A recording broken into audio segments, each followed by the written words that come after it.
So I'm going to talk a little bit about my Vipassana experience, my actual experience. I realize that the other videos I'm just talking about what I learned, but I really want to share a little bit about what I actually experienced.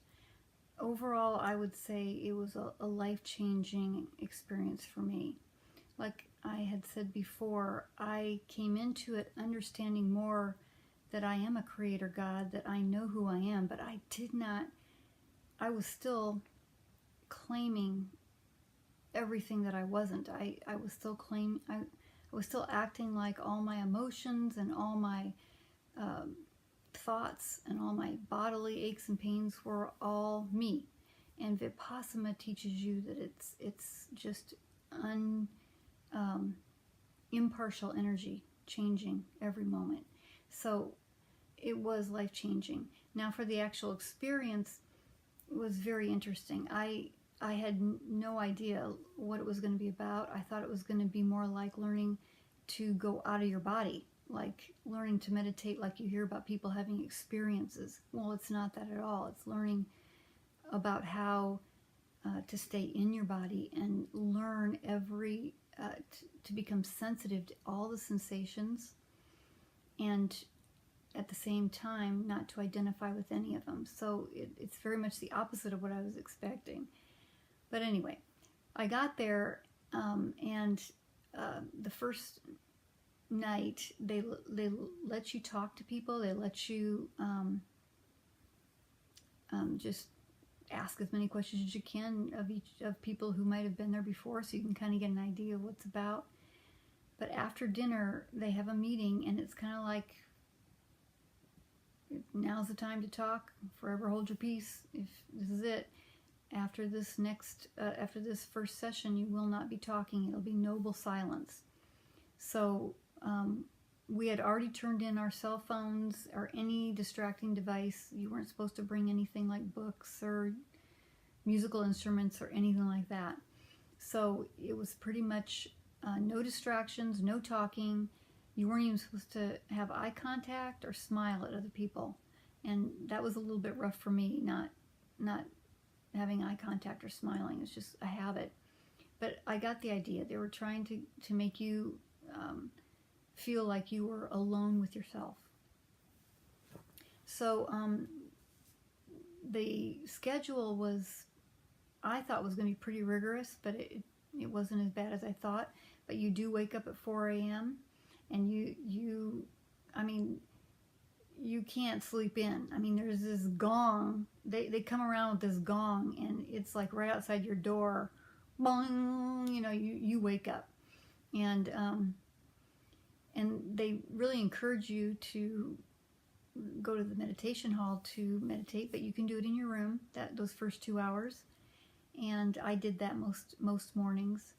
They just don't want you laying down on your bed. They want you seated on your bed. And then at 6:30 is breakfast. And breakfast is pretty simple. It's oatmeal every day and toast and yogurt, some cereal, fruit, and tea. And then at 8 o'clock, you are back in the meditation hall for another hour of meditation. And then from 9 to 11, you can stay in the meditation hall, or you can go to your room and meditate. At 11 o'clock is lunch, and lunch is the biggest meal of the day. And the food was pretty decent. I mean, nothing to complain about there. I didn't realize that I was going to be feel so satisfied with, first of all, a vegetarian diet, but second of all, only one big meal a day. But it worked out fine. From 1 to 5, you're meditating. An hour and a half, I think, of that is in the hall. The others are optional in your room or in the hall. And then at 5, a cup of tea with some fruit, optional. And then from 6 to 9, you're back in the meditation hall with meditation and a discourse. And that was kind of the hardest part for me, because I was falling asleep. But the discourses were interesting. I had a few rough times with some of the things that they taught, and it mostly centered around the morality talks. Anything that had to do with morality really pushed my buttons, and I realized that that was just a lot of my fundamentalist Christianity background. It was just pushing buttons in light of that. Anything that sounds like you need to change your behavior in order to really don't resonate with me. So I had some problems with that. But I learned real quick that, take what resonates, leave what doesn't. And basically the core truth of this thing is so beautiful and so true that anything that doesn't resonate with you, just let it go and hold on to what does resonate, because it's really so worth it to go. So I'm sure there's more to say, but I can't think of it right now. It has changed my life in very good ways. Oh, I wanted to tell you about one experience I had. When you're with that many people meditating, there's so much energy. I mean, it's really pretty profound.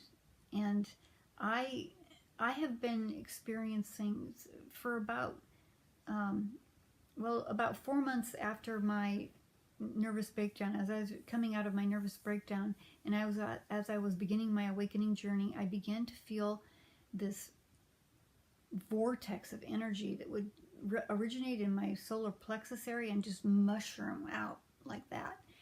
And it was pretty, it was pretty, what do I want to say, noticeable.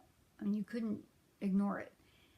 And it would come at times of the day that were just, there was no rhyme or reason to any of it, but it was a very, very amazing feeling. Well, I still have those, not nearly like I did at the first. I mean, they're diminished and they're also less. But when I was at the Vipassana retreat, there was a different kind of energy there that was very amazing, and it was like your whole body tingling and just like electric. And I remember one night waking up and out of a dead sleep with my body just vibrating. And I know that wasn't the experience of many people, but for me, that was the most experience thing that I had happen. And I continue to have that, but not nearly like I did when I was there with so many other people meditating. So that is the whole teaching of Vipassana, that if you continue to do the practice, you will begin to feel these vibrations.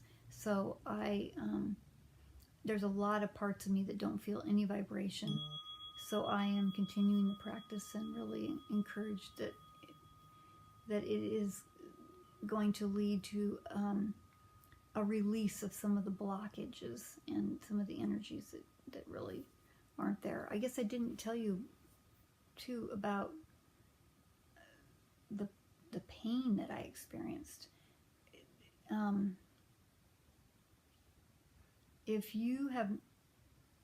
The first day I wanted to go home because the pain was so intense.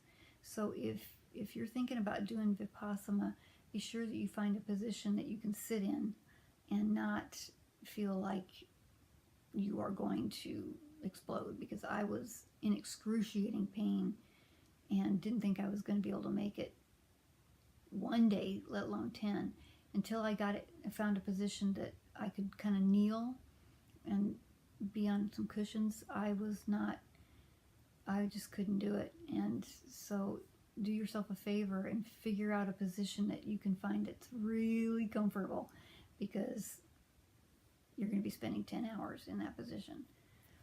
So, okay, I think that's it. We'll see ya. Have a great day.